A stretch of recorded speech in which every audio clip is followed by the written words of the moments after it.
Muchas gracias.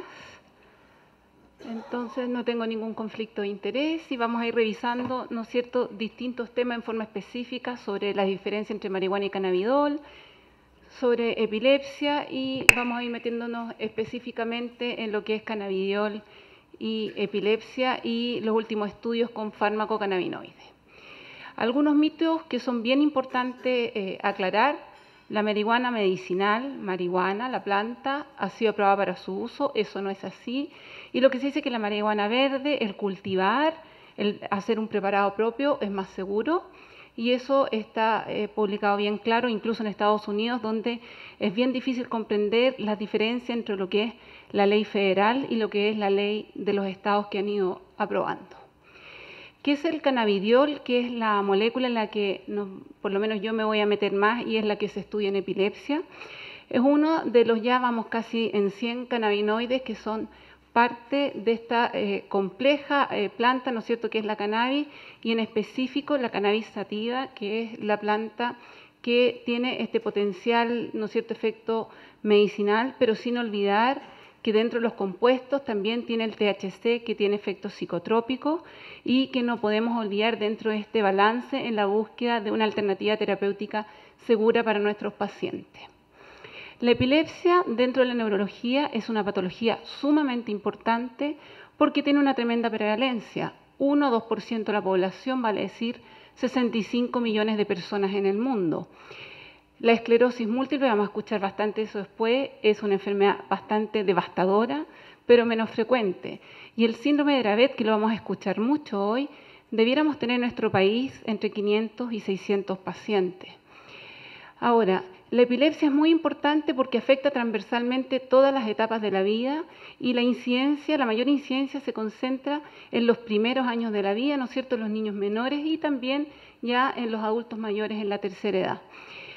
Tiene necesidades físicas, ¿no es cierto?, psicológicas, sociales, y como enfermedad crónica, ¿no es cierto?, asocia una necesidad de controles, de adherencia a tratamiento, ¿no es cierto?, autovalencia, los pacientes que son de más complejidad, ¿no es cierto?, polifarmacia, etcétera, y hasta el día de hoy, en el siglo XXI, 1/3 de los pacientes con epilepsia siguen siendo refractarios a tratamiento. El problema además es que no debemos hablar de epilepsia, tenemos que hablar de las epilepsias porque las causas son múltiples, desde algunas que aún todavía no podemos, ¿no es cierto?, diagnosticar desde el punto de vista etiológico, aquellas que son sintomáticas secundarias a un accidente vascular, a una infección del sistema nervioso central y las que han ido creciendo en el diagnóstico genético. ¿Qué pasa, por ejemplo, con un fármaco en estudio como el cannabidiol y que logre ejercer un tratamiento en una amplia gama de etiología? No sabemos bien todavía, ¿no es cierto? A ver. Bueno, y es tan complejo todo esto que seguimos trabajando, avanzando, tratando de comprenderlas mejor y abordarlas de mejor manera. Y estos dos trabajos acaban de salir el mes pasado, ¿no es cierto?, para clasificar mejor las crisis, para clasificar los síndromes, tener un lenguaje común y poderlas abordar de mejor forma, de tal modo que se están, ¿no es cierto?, nuevamente reclasificando las crisis, los tipos de epilepsia, tratar de definir los síndromes epilépticos de modo a establecer un tratamiento adecuado, un pronóstico, ¿no es cierto?, entender las comorbilidades que se pueden asociar y las etiologías tan variadas que tienen todos estos cuadros. El tratamiento de las epilepsias se realiza fundamentalmente en base a fármacos y la era moderna del tratamiento farmacológico empezó en la década de 1910 con el descubrimiento del fenobarbital. La indicación del tratamiento que vamos a hacer a cada uno de nuestros pacientes va a depender, ¿no es cierto?, del tipo de crisis, del diagnóstico sindromático, de las características del paciente, la edad, las otras patologías que tiene asociadas, ¿no es cierto?, qué otros medicamentos toma. Por lo tanto, tenemos que conocer los mecanismos de acción de los fármacos, cómo interactúan, ¿no es cierto?, con otros medicamentos, qué reacciones adversas pueden tener. Y además hay otros elementos que son sumamente importantes, ¿no es cierto? ¿Cuál es el acceso que tienen, por ejemplo, los pacientes a los distintos fármacos antiepilépticos? ¿Qué es lo que nos ofrecen los distintos programas de epilepsia en nuestro país? Nosotros tenemos un GES de epilepsia, pero que lamentablemente todavía no cubre al tercio de pacientes refractarios y que son los de más difícil manejo. Y eso se ve influido, por ejemplo, por factores culturales, las creencias de los pacientes, ¿no es cierto? Y evidentemente la falta de respuesta a tratamientos tradicionales que va generando un grupo de pacientes que buscan, ¿no es cierto?, controlar los síntomas o el efecto secundario de las terapias que nosotros indicamos. En los últimos 20 años, ¿no es cierto?, se prácticamente duplicó el arsenal de medicamentos que disponemos para tratar estas epilepsias y en realidad lo que hemos obtenido es un mejor perfil de efectos secundarios o esquemas terapéuticos que son más fáciles de administrar, pero lamentablemente no hemos logrado quebrar la curva de este 30 o 35% de pacientes que son refractarios. Y eso, ¿no es cierto?, asociado al impacto que ha habido a nivel de prensa, de medios sociales, sobre reportes anecdóticos o aislados de mejorías maravillosas, ¿no es cierto?, en pacientes, crea un caldo de cultivo en que la gente busca la panacea o la mejoría, ¿no es cierto?, maravillosa para esta enfermedad, que es una tremenda carga para los pacientes y para sus familias. La epilepsia refractaria, los pacientes tienen efectos secundarios por la polifarmacia, hay morbimortalidad asociada a las crisis persistentes. En particular, en los niños existen las encefalopatías epilépticas, vale decir, los pacientes se deterioran progresivamente por la presencia de crisis repetidas o las descargas epileptiformes continuas, ¿no es cierto? Podemos considerar otras terapias, pero no todos los pacientes son candidatos a ellas, ¿no es cierto? Y lamentablemente está más que reportado que una vez que probamos un fármaco, 2 fármacos o 3 fármacos solos o en combinación, las posibilidades de que logremos libertad de crisis para ese paciente se van disminuyendo dramáticamente. La preocupación por la epilepsia ya lo mostró un poco el doctor Castillo, no es de ahora último. Escribimos un capítulo en un libro que es sumamente importante, de los más importantes a nivel de lo que es epilepsia, y ya habíamos tratado el tema de marihuana en ese momento con lo que se sabía, ¿no es cierto?, años atrás. La explosión en el conocimiento ha aumentado, como decía José Luis, exponencialmente en la última década. ¿Y qué es lo que ha pasado? Los familiares, ¿no es cierto?, buscan la respuesta para este tercio de casos refractarios que se asocia, ¿no es cierto?, al tremendo acceso que todos tenemos hoy día a información, ¿no es cierto? Y además tenemos el problema con la falta de regulación que hay en términos de acceso, consumo o preparación y consistencia de los productos que se están dispensando en este momento. Y aquí nos vamos entonces a uno de los casos más importantes y que más impacto ha tenido en los medios sociales y también en el mundo científico en el manejo, ¿no es cierto?, de epilepsia refractaria y que fue publicado en la revista Epilepsia, que es una de las más importantes en el mundo de los especialistas en epilepsia y que es el caso de Charlotte Figi. Personalmente yo estaba en la cola en el banco y mientras estaba en el banco estaban dando las noticias y vi esto reporteado hace unos años atrás. Y esta niña es una niña que reside en Estados Unidos, en el estado de Colorado, portadora de este síndrome de Dravet, que es un cuadro devastador de origen genético, pero no tan frecuente, ¿no es cierto? Y que tuvo la evolución típica del síndrome de Dravet. Retraso del desarrollo, ¿no es cierto?, compromiso motor y una epilepsia refractaria a pesar del uso de múltiples fármacos combinados y dieta cetogénica. Y se decidió administrar dosis bajas de cannabidiol en una forma sublingual que produjo una reducción de sobre el 90% de sus crisis, mejoró su calidad de sueño, la calidad de vida, su conducta, y eso se demostró con lo que se llama prueba y contraprueba, porque al retirar el cannabidiol ella tuvo una recaída en sus crisis, y esa cepa en particular fue llamada, ¿no es cierto?, Charlotte's Web. Esto ya lo hemos escuchado un poquito. Lo que quiero destacar es que la información que tenemos todavía sobre efectividad y seguridad de marihuana o de CBD, incluso para epilepsia y otras patologías, es limitada y en eso tenemos que avanzar. El uso amplio que se ha producido en los últimos 5 años, especialmente, ¿no es cierto?, en base a cannabis y epilepsia, ha precedido, ¿no es cierto?, lo que ha podido hacer la ciencia en términos de generar estudios de calidad. tenemos que tener consideraciones clínicas, ¿no es cierto?, sobre eficacia, seguridad, beneficio y estandarización especialmente de los preparados que se están haciendo artesanalmente. Existen todo tipo de cepas y formas de extraer, ¿no es cierto?, el cannabidiol, y no tenemos estudios estandarizados, prospectivos, controlados, como mostró el doctor Castillo. Esto ya lo vimos un poco, así que lo vamos a saltar. Y esto también ya lo hemos mencionado, pero quiero centrarme en que no se conoce el mecanismo de acción del cannabidiol, pero sí se ha planteado que la proporción que sería útil en epilepsia, a diferencia de otras patologías, como lo vamos a ver durante la mañana, es que necesitaríamos 20 partes de CBD contra una de THC para suprimir las crisis epilépticas.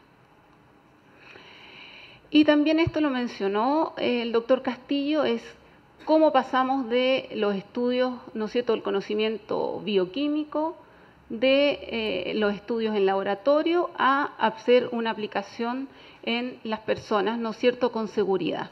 En animales se han visto dosis de 10 a 40 miligramos, lo que se está usando en estos momentos en personas es de alrededor de 20 miligramos. Me parece interesante que sea un fármaco de vía media larga, porque eso permite usar esquemas de administración que son más cómodos para las personas, pero es importante saber que esto se metaboliza en citocromo P450 y que inhibe algunas de las isoenzimas, porque eso genera interacción con otros fármacos, no solo antiepilépticos, sino también medicamentos utilizados para otras patologías, y podría ser que actúe a través de la modulación de canales de calcio, de sodio o también en receptores de serotonina. Y ya también se mencionó que no solo se está estudiando CBD, también se están haciendo estudios con otros cannabinoides. Importante cuando uno piensa en lo que es hierbas y los preparados que se extraen de hierbas. Siempre los pacientes piensan que el tomar hierbas, hacer tecito, es sano. Los tecitos y las hierbas son fórmulas que interactúan con otros. La hierba de San Juan, por ejemplo, produce crisis epiléptica. El anís estrellado, que se usa para los cólicos de los niños, produce crisis epiléptica. Y el problema en las hierbas es que hay procesos de manufactura que son variables y, por lo tanto, lo dijo la doctora Ahumada, hay variabilidad en los compuestos que se obtienen. Los pacientes no siempre nos van a contar, ¿no es cierto?, que están utilizando hierbas o preparados artesanales, y hay muy poca regulación respecto a la preparación, con riesgo de contaminación por toxinas, metales pesados, esporas, hongos, microorganismos. ¿Ya? Por lo tanto, es difícil tener composiciones consistentes que garanticen seguridad y eficacia estable.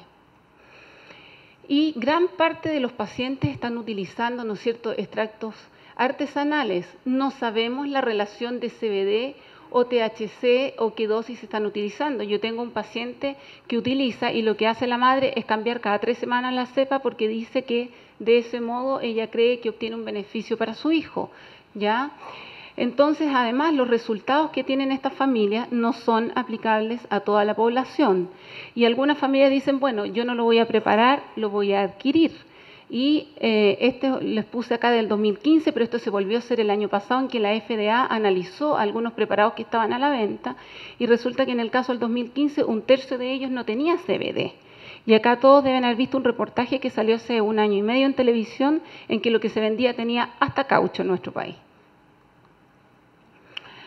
Este es uno de los primeros trabajos que se publicó respecto a lo que los padres reportaban sobre la experiencia o los resultados de sus hijos que estaban recibiendo y el control de sus crisis epilépticas.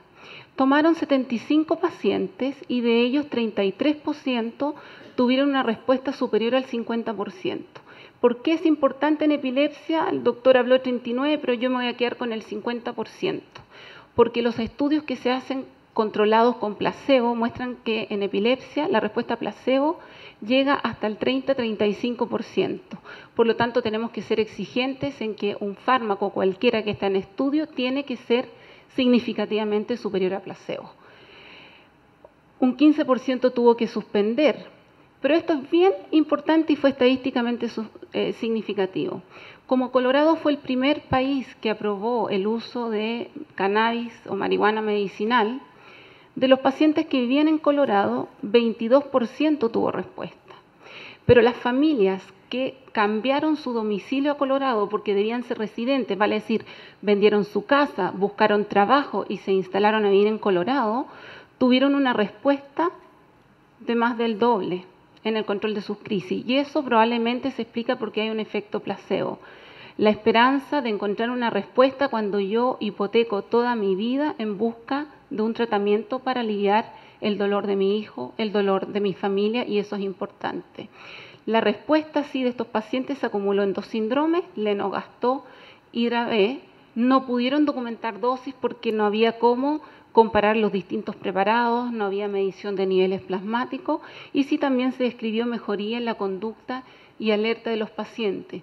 ¿Y qué nos comentan entonces? Sí, en las conclusiones, que es una cohorte retrospectiva, así que tenemos algunas cosas en el diseño, que está esta diferencia entre los grupos que vivían y los que se trasladaron, y que las respuestas de los placebos pueden llegar hasta 39%, por lo tanto necesitamos estudios randomizados placebo controlados. ¿Qué otras cosas más respecto a los estudios con extractos artesanales? No se reportan efectos secundarios graves, pero los seguimientos son cortos. Sí refieren mejoría en la alerta, somnolencia y fatiga, pero tenemos este sesgo de que son muchas veces reportes de la familia que realmente quieren mejorar. Y al respecto, este es un estudio muy interesante del año pasado porque también es hecho con una preparación, ¿no es cierto?, extraída de planta, pero ya no es tan artesanal. Esto se hizo en Israel y lo que ellos hicieron fue tomar un grupo conocido de pacientes refractarios que estaban en seguimiento, pero con 2 preparaciones estandarizadas con proporción 20:1 que se hizo en laboratorio. Proporción conocida, medida y certificada que no estaba contaminada con microorganismos, metales pesados, las cosas que habíamos comentado y que se siguieron en promedio por 3 meses, comentando la dificultad que tenemos en estos pacientes que suelen tener compromiso en su capacidad cognitiva, por lo tanto es difícil evaluar esos efectos secundarios. Y si cortamos en este 50% que yo les comentaba, la mitad de los pacientes tuvo una mejoría superior al 50% y también, como dijo el doctor Castillo, sí hubo pacientes, 13, ¿no es cierto?, de los 74 que tuvieron agravación de crisis, hubo también somnolencia y sí, esto es bastante consistente en todos los trabajos, hay problemas gastrointestinales. La diarrea, la baja de peso y la anorexia es un problema en el uso de CBD en epilepsia. Me tocó verlo en una pasantía que hice hace más de un año en Estados Unidos, donde pacientes que lamentablemente habían tenido muy buena respuesta al uso de medicamento con CBD, con baja en niños de 30 kilos, baja de 1 kilo por semana de peso, lo que es absolutamente inaceptable como efecto secundario. Y este trabajo que se publicó este año son pacientes, 47 tratados en el Hospital de Niños de Seattle, en el estado de Washington, y 225 en una clínica dispensadora de marihuana en el estado de California. 14% fue inefectiva, pero interesante, 10% logra el control absoluto de las crisis. ¿Ya? Es un estudio retrospectivo, así que hay limitación, ¿no es cierto?, en el diseño, pero aproximadamente se refiere que 50% de los pacientes con esta distribución logra una reducción importante en sus crisis. Pero también los trabajos hay que leerlos con cuidado. Y si nosotros comparamos el grupo de California, que es un dispensario, versus el de Washington, que es un hospital, resulta que donde tenemos las mejores tasas de respuesta es en el grupo del dispensario y no en el del hospital. Así que también creo que eso hay que verlo con un poquito de sospecha. Entonces, en este mismo trabajo que comentan, la importancia, el rol que tenemos los médicos de guiar a los pacientes y sus familias en el uso de derivados, ¿no es cierto?, de cannabis, considerando los riesgos y beneficios, explicar todo esto a los pacientes, la dificultad que tenemos porque no hay estudios controlados con preparados artesanales, el riesgo de interacciones y la necesidad de estos estudios, ¿no es cierto?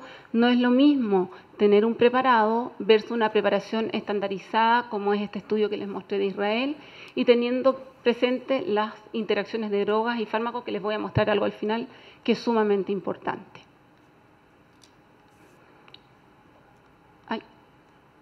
acá. Este trabajo también es bien importante porque tanto se escucha Colorado, los primeros pacientes, Charlotte-Figi, la cepa de Charlotte. ¿Qué ha pasado con la adherencia al tratamiento con extractos artesanales? Este estudio se hizo, ¿no es cierto?, en hospital con 119 pacientes y resulta que ya en el tiempo 71% de los pacientes y las familias dejaron de tratar a sus hijos con extracto artesanal. 13 de los 84 por efectos secundarios y dentro de este grupo 84, muy interesante, la mitad de los pacientes que tenían síndrome de Dravet se dejaron de tratar. Entonces, este síndrome que parecía que respondía tan bien, parece que ya no es tanto como se pensó en un inicio. La tasa de respuesta es de 24% en este grupo ya analizado en el tiempo y resulta que eso es similar a lo que les he comentado en los estudios con placebo, que da de 20 incluso a 31% según comentan ellos, 36% les mostré en otros trabajos. No se pudo hacer control de dosis o de productos utilizados porque son artesanales. Si los padres perciben que hay un beneficio, ese es un factor determinante en que el tratamiento se continúe por más tiempo. Y esta publicación, la reubicación, también, o sea, las familias que se fueron a vivir a Colorado para poder administrar el tratamiento, también se asocia a que los pacientes reporten mayor beneficio en concordancia con el otro trabajo que le mostré y son distintos autores, es otro grupo de trabajo. Entremos entonces también a lo que ya les adelantó el doctor Castillo y que ya son como las últimas cosas de la presentación. Vámonos al otro extremo. ¿Qué pasa con un fármaco preparado con estándares de laboratorio full?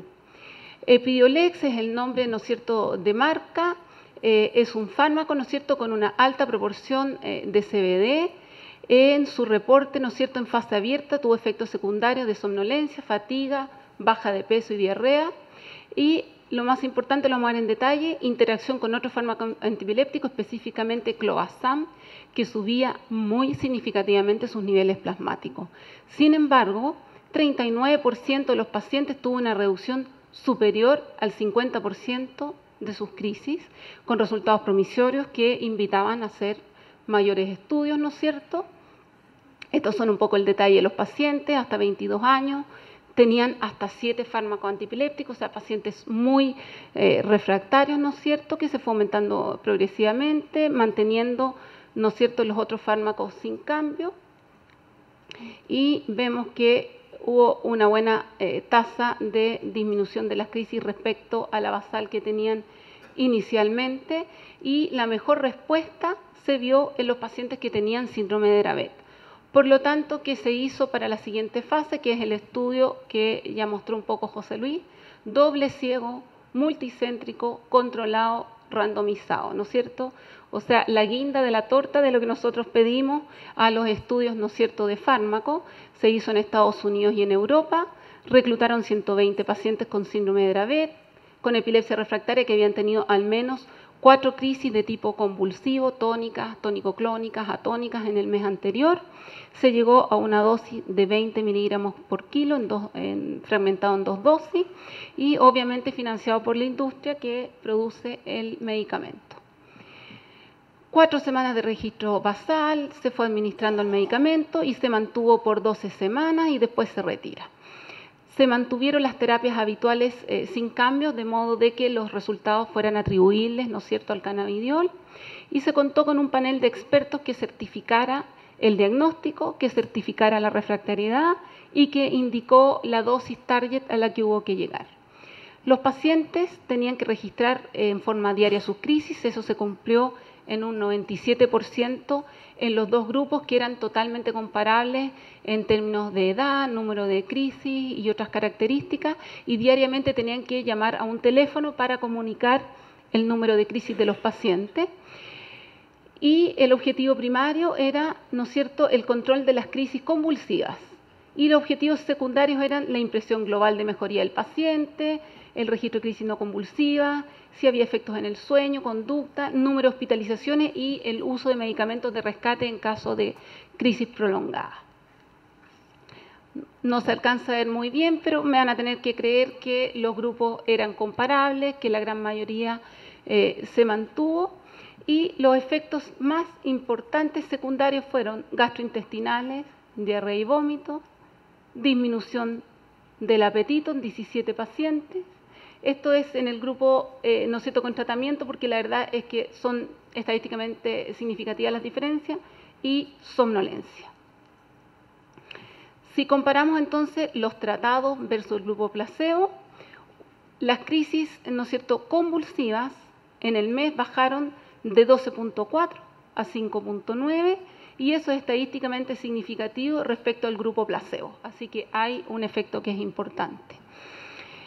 43% reduce sobre 50%, y esto es un número que realmente a uno le da mucha esperanza, al menos 3 pacientes libres de crisis, y eso para una familia o un paciente que puede llegar a tener 1000 crisis en el mes o 1700, por supuesto que es un cambio increíble. No hubo diferencias en las crisis que eran no convulsivas o las que tradicionalmente hemos llamado parciales complejas, eso ya cambió con la nueva clasificación. Hubo una mejoría significativa en la escala del cuidador, pero no hubo diferencias, por ejemplo, en calidad de vida, en diferencias en calidad de sueño, un poco en sintonía con lo que decía el doctor Castillo. Entonces, en conclusión, la mayor reducción se concentró en las crisis convulsivas, 3 pacientes con libertad de crisis, mayor tasa de efectos adversos importante, significativo en el grupo tratado que en el placebo. Hubo que suspender tratamiento en 8 pacientes versus un caso en placebo. Plantean que podría ser interacción con otro fármaco antiepiléptico. La verdad es que también puede ser solo porque es un efecto propio del cannabidiol y no necesariamente interacción. Hubo también alguna elevación transitoria de enzimas hepáticas en los pacientes que usaban ácido valproico, pero eso se corrigió. Plantean que hay que seguirlos a largo plazo. Comentarios ya de quienes trabajamos en epilepsia. No hubo registro o estudio de video EEG que se suele hacer en los estudios de nuevos fármacos antiepilépticos, y eso puede ser un sesgo. Y si nosotros analizamos que hay alrededor de un 43% de respuesta, también hay que mirar levantando la ceja en esta molécula que se plantea como tan buena, porque para este trabajo se seleccionó el síndrome epiléptico que se ha estado planteando como el que tiene mejor respuesta con el uso de cannabidiol. Y eso ya nos desalienta un poco, porque quiere decir que a lo mejor no va a terminar siendo tan bueno como uno quisiera, porque no es que estemos en contra. Todos queremos encontrar nuevos fármacos seguros y eficaces para las distintas patologías que manejamos en el día a día. José Luis Algo habló de estatus epilépticos, se los quiero mencionar porque el estatus epiléptico y el estatus refractario es una emergencia, un dolor de cabeza y un sufrimiento. En estos momentos nosotros tenemos en nuestra unidad una paciente adulta que lleva 3 semanas en estatus epiléptico y no ha habido cómo controlarla. Entonces, este es un síndrome, el Fires, en niños, que es absolutamente devastador en niños sanos que debutan con un cuadro febril y un estatus epiléptico absolutamente refractario. Quienes lo hemos vivido sabemos lo espantoso que es. Y aquí tomaron 7 pacientes. Entiendan que esto es un reporte de 7 casos, o sea, no da para hablar de un estudio, pero es interesante mirarlo. Estatus epiléptico al menos por 2 semanas, 5 casos que llevaban ya algunos meses convulsionando, y lo que hicieron fue darles en forma, como se llama, compasiva de rescate, ¿no es cierto?, cannabidiol, Epiolex específicamente. Tuvieron algunos efectos secundarios, pero lograron reducir los fármacos antiepilépticos, un buen efecto en el manejo de crisis no convulsiva. Es un estudio abierto. En algunos pacientes no se pudo aclarar si fue el Epiolex o el dieta cetogénica, porque al menos en 2 se iniciaron simultáneamente, pero también es algo que debemos tener en consideración porque podría ser también una terapia de utilidad en estos pacientes tan graves. Y finalmente, el último trabajo que les voy a mostrar es lo importante de tener presente que los fármacos, las moléculas, interactúan entre sí. En el contexto del estudio de Epiolex, se tomaron 13 pacientes, yo sé que son solo 13, pero lo que se hizo fue conocida la dosis de cannabidiol administrada y de clobazam. Se midieron niveles de cannabidiol, clobazam y norclobazam, que es un metabolito activo clobazam. Nosotros usamos mucho este medicamento en pacientes refractarios, no disponemos de la medición de niveles plasmáticos y lo que pasó es que los niveles de clobazam aumentaron al menos en un 60% y mucho más, y los de norclobazam 500%, ¿ya? Y eso se asoció frecuentemente a sedación. Entonces tenemos que tener presente que cada decisión terapéutica que nosotros tomamos día a día con cualquier fármaco tiene un impacto y el riesgo de una reacción adversa en un paciente. Mencionó José Luis el Cochrane es del 2014, ha salido más literatura, pero los estudios controlados randomizados, el único que tenemos hasta ahora es el que les acabo de mostrar del New England, que salió hace una semana atrás. En suma, existe una tremenda disociación entre lo que están haciendo los pacientes, ¿no es cierto?, y el conocimiento científico que en estos momentos tenemos. No hay estudios prospectivos controlados sobre seguridad y eficacia de productos extraídos o contenidos con CBD y THC. No podemos obligar que el THC tiene efectos deleterios absolutamente demostrados en el sistema nervioso central y en particular yo como neuróloga infantil no puedo olvidar y tengo que subrayar el neurodesarrollo en los niños. Tengan un compromiso por su patología de base o producto de las crisis epilépticas, pero tenemos que cuidar, ¿no es cierto?, el potencial de desarrollo que tienen. La ciencia siempre puede avanzar, o sea, no siempre va a avanzar a la velocidad que los pacientes, las familias o nosotros, los médicos, queremos y necesitamos. Y vuelvo a insistir en lo que ya hemos hablado, que nosotros como médicos tenemos una responsabilidad tremenda. Los pacientes tienen necesidades. Está toda esta información dando vuelta, ¿no es cierto?, en las redes sociales, ¿no es cierto?, en los grupos de familiares que se reúnen. Hay resultados preliminares con CBD, pero tenemos que facilitar la investigación. CBD, cannabidiol o estas otras moléculas que han aparecido no es marihuana nativa, no es la planta. Tenemos que tener cuidado con los preparados, con los extractos que no son estandarizados, que tienen contenido de THC y otras 500 moléculas, ¿no es cierto?, que no conocemos bien. Nuestros pacientes tienen derecho a mantenerse con estándares de tratamiento habitual. En caso de ingresar a protocolos, y aquí en Chile tenemos una dificultad tremenda con la ley, ¿no es cierto?, Ricarte Soto, que ha puesto algunas dificultades en la investigación clínica, de ingresar a protocolos de estudio bien diseñados con el fin de que les demos, ¿no es cierto?, terapias eficaces, seguras, para ofrecerles la mejor calidad de vida que ellos merecen. Muchas gracias.